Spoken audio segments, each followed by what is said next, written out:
అందరికీ నమస్తే. RCB cup కొట్టింది, విరాట్ కోహ్లీ ఫ్యాన్స్ కల నెరవేరింది, దేశవ్యాప్తంగా సంబరాలు. ముఖ్యంగా బెంగళూరు ఇదిలో నగరంలో జనసంద్రం ఉప్పొంగింది. మామూలుగా కాదు, ఒక సునామీ లాగా వచ్చింది. కట్ చేస్తే ఇప్పుడు విషాదం. సంబరాలు సైడ్ అయిపోయినాయి. ఇప్పుడు చెప్పలేని మాటల్లో చెప్పలేనంత విషాదం జరిగింది ఆ తొక్కిసలాటలో. చిన్నస్వామి స్టేడియంలో అక్కడ అంటే క్రీడాకారులకి జట్టుకి ఆర్సీబీ జట్టుకి సన్మాన కార్యక్రమం ఏదో తలపెడితే అక్కడ మొత్తం కలిపితే చాలా చిన్న స్టేడియం, అది 40,000కి మించి కూడా పట్టరు. అటువంటి దానికి 3 లక్షలకు పైగా క్రౌడ్ వచ్చిందని చెప్పి మనకి చెప్తా ఉన్నారు. ఏకంగా డిప్యూటీ సీఎం డికే శివకుమార్ గారు చెప్పినటువంటి మాట, ఆయన క్షమాపణలు కూడా చెప్పారు. మనం చూసాం. ఏది బెంగళూరు అలాగే మరి కర్ణాటక ప్రజలకి క్షమాపణలు చెప్తున్నా నేను అని చెప్పి ఆయన చెప్పారు. ఏది చెప్పినా కూడా ఇప్పుడు ప్రాణాలు కోల్పోయినటువంటి పిల్లల తల్లిదండ్రుల వేదన అది మాటల్లో చెప్పలేనిది. వాళ్ళ ప్రాణాలు తిరిగి రావుగా. ఇప్పుడు సీఎం సిద్ధరామయ్య గారు అలాగే ఉప ముఖ్యమంత్రి డికే శివకుమార్ గారు వాళ్ళకి తగిన చేస్తాము బాధిత కుటుంబాలకు అని చెప్పి చెప్తా ఉన్నారు. క్షమాపణలు చెప్పారు, అన్నీ చెప్పారు. కానీ ఏది చెప్పినా ఇప్పుడు రాదు కదా. ఈరోజు పత్రికల్లో ఒక హెడ్డింగ్ నాకు కలచివేసింది. అది ఏంటంటే, ప్లీజ్ నా కొడుకు శరీరాన్ని ముక్కలు ముక్కలుగా కోయొద్దు అని. అది ఎంత గుండెల్లో గుచ్చుకున్నట్టుగా అనిపించింది నాకు. వేదన.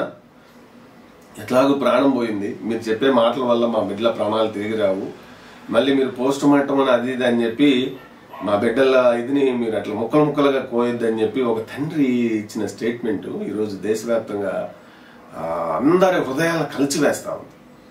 కోర్స్ విరాట్ కోహ్లీ ఆయన భార్య వాళ్ళు కూడా పోస్టులు పెట్టారు, క్షేమంగా ఉండండి, నన్ను ఇది కలిచివేసింది, నా గుండె పగిలిందని చెప్పి ఆమె అనుష్క శర్మ పెట్టారు, విరాట్ కోహ్లీ భార్య.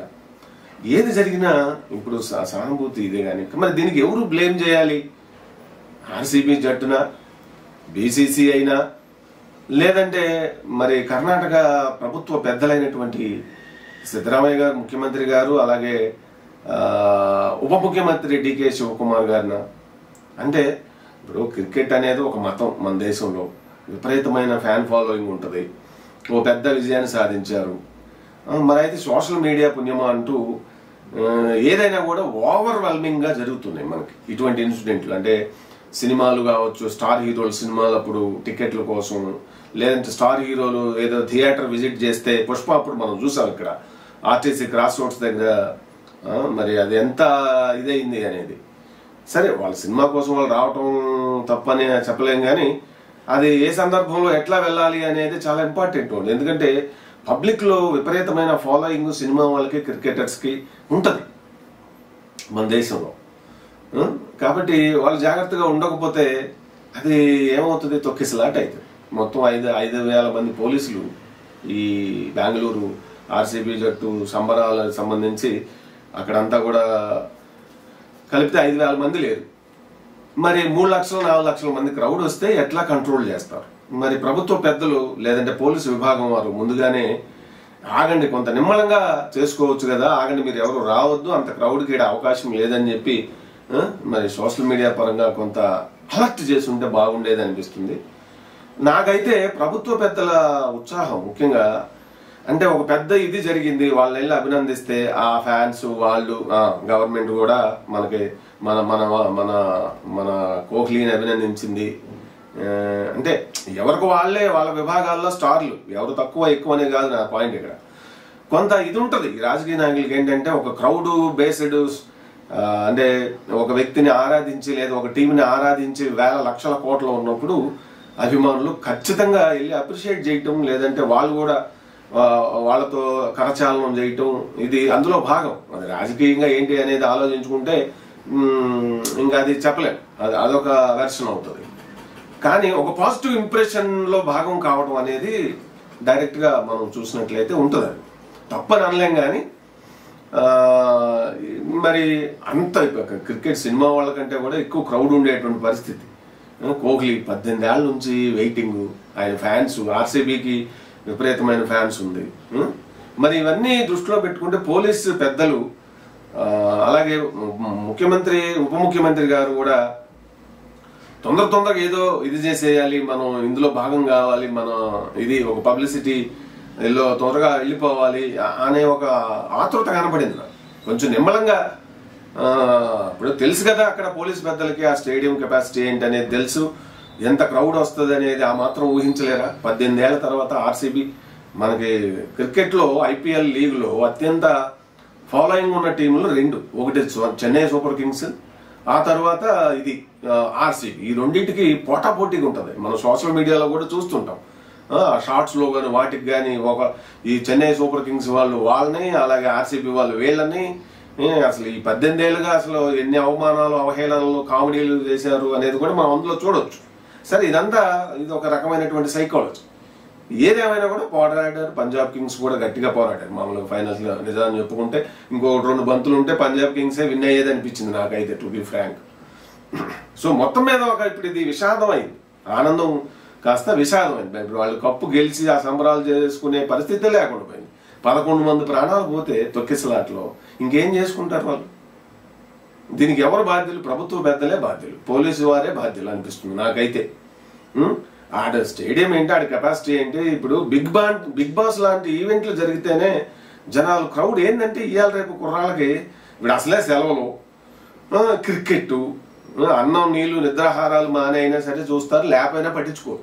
అంత పిచ్చి మన దేశంలో క్రికెట్ అండి. చెప్పేదేమో అందులో మరి విరాట్ కోహ్లీ, అలాగే రజిత్ పాటిదార్, ఆ టీంలో ఉన్న చాలా మంది ప్లేయర్స్కి ఫాలోయింగ్ ఉంది, టీంకి ఫాలోయింగ్ ఉంది. అందరికి మించి విరాట్ కోహ్లీకి విపరీతమైన ఫాలోయింగ్ ఉంది. 18 ఏళ్ల తర్వాత కళ సాకారం అయింది అన్నప్పుడు ఎంత క్రౌడ్ వస్తుంది. బెంగళూరు అంతా, కర్ణాటక యూత్ అంతా అక్కడే ఉందేమో అనిపించింది నాకైతే. ఇప్పుడు ఆ 11 మంది ప్రాణాలు, నవ యువకులు జీవితం ప్రారంభమే కాలేదు, ఆ కుటుంబాలకు ఆధారం లేదు. మరి ప్రభుత్వం ఏదో 10 లక్షలు ఎక్స్గ్రేషియా ప్రకటించింది, కానీ 10 లక్షలు కాదు, కనీసం ఒక్కొక్కరికి 50 లక్షలు నష్టపరిహారం అన్న ఇవ్వకపోతే వాళ్ళ జీవితాలకి గవర్నమెంట్ అంటే ఒక న్యాయం చేసినట్లు కాదు, విలువ కట్టినట్టు కాదు. 10 లక్షలు ఏంటి? వాళ్ళ జీవితం, ఎంత జీవితం ఉంది, ఆ కుటుంబాలకు ఎంత ఆధారం అవుతారు, వాళ్ళ జీవితాన్ని కోల్పోయారు. అఫ్ కోర్స్ ఒక మనిషి ప్రాణం పోయిన తర్వాత ఒక యువకుడు, వృద్ధాప్యం ఏదో కాటికి కాలు జాపినటువంటి వృద్ధులు కాదు కదా, నవ యువకులు, 20, 22, 23 సంవత్సరాల నవ జీవితం ఇదిలోకి ఎంటర్ అయ్యే వయసు అది. కుటుంబాలు, తల్లిదండ్రులు ఎంత ఆశ పెట్టుకొని ఉంటారు. వీళ్ళు కూడా పిల్లలు ఇది ఒక వెర్రి అయిపోయింది, వెర్రి. ఇది కొంత తగ్గించుకోవాలి. లేకపోతే ఇటువంటి పోలీసులైనా ఏం చేస్తారు? ఎంతమందిని కంట్రోల్ చేయగలుగుతారు? హాయిగా టీవీల్లో చూడొచ్చు కదా. మరి 2 వైపులా ఉంది. కానీ మొత్తం మీద 18 ఏళ్ల కళ అని చెప్పి ఎంత చేసినా ఏం చేసినా ఇప్పుడు అదంతా ఆనందం అంతా ఆవిరైపోయా.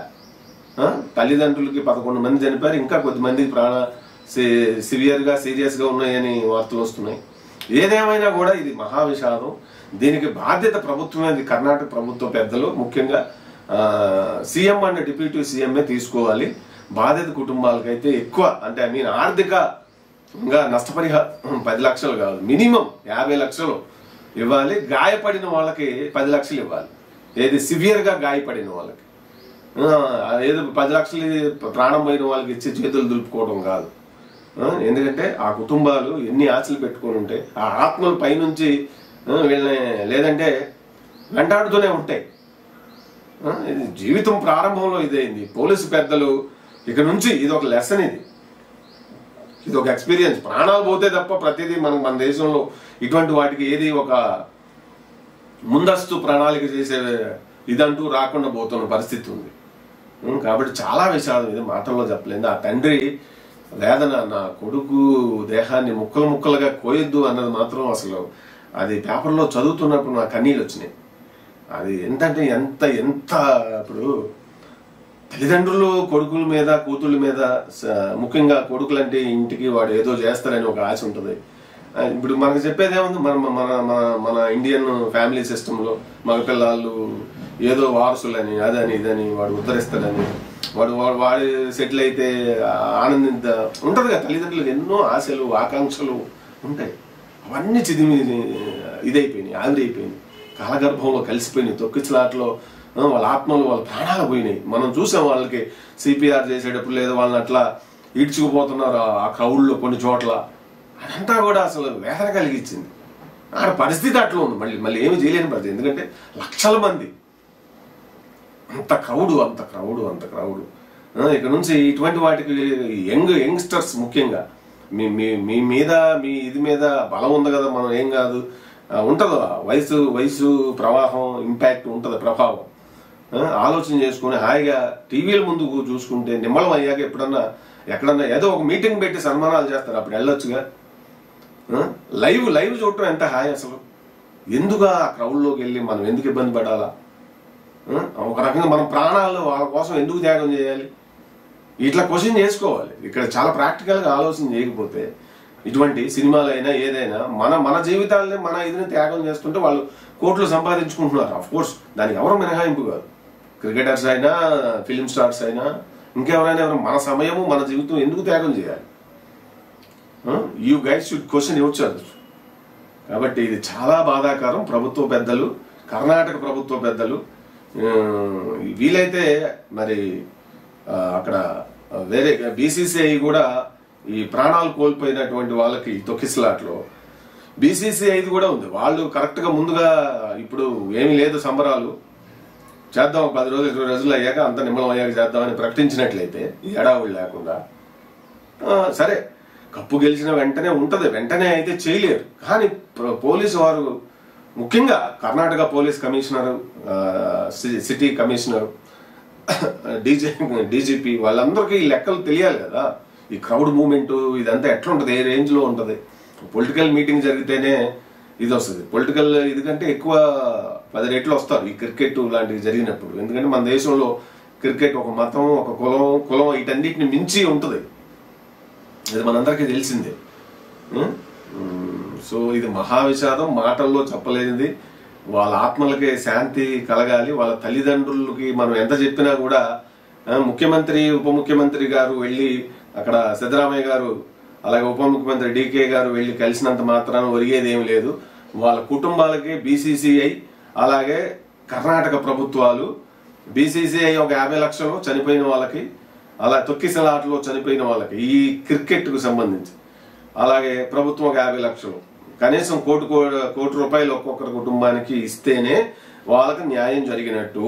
లేకపోతే వాళ్ళ ప్రాణాలని నిర్దాక్షిణ్యంగా తీసినట్లే భావిస్తాను నేనైతే. మీరేమనుకుంటున్నారు? నష్టపరిహారం ఎంత ఇవ్వాలి అనేది మీరు కామెంట్లు చేయండి.